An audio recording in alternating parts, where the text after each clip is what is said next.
A chef is making pickles. The store sells 2 gallons of vinegar for $3 and allows customers to buy any amount of vinegar.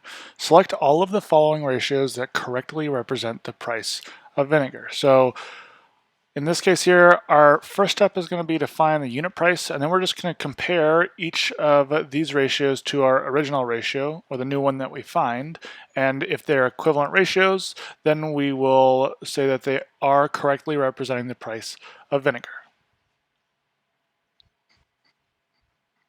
So to find the unit price here for 1 gallon of vinegar, we're going to go from 2 gallons to 1, so we're going to be dividing by 2. You've got to do the same thing to keep the ratio equivalent. So 3 divided by 2, or half of 3, is going to be 1.5, or $1.50. So already that tells us that B is going to correctly represent, because we have 1 gallon for $1.50 here. So the next thing is that I'm going to put in each of these to see which ones are true and which ones are not true by seeing if they're equivalent or not. So we see here by checking if 2 times 2 is 4, then we have to multiply the other side by 2 to make that equivalent ratio.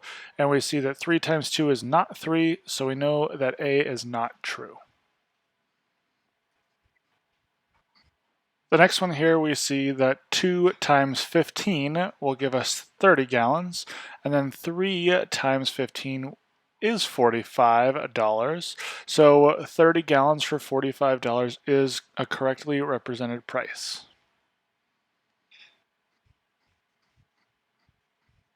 The next one here, we see 2 times 15 gets us 30 gallons. Remember, we had to switch which side we're talking about because the gallons of vinegar need to go on the left and the dollars need to go on the right. So 2 times 15 is 30, 3 times 15 is not $2, therefore we know that D is incorrect as well.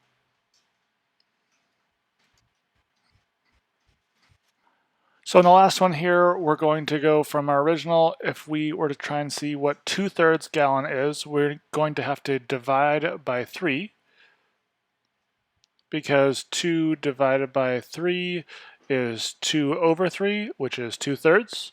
So we're going to divide by 3 to get to here. We're going to divide by 3 to get to here. So $3 divided by 3 gets us $1. So we say that E is a correct representation as well.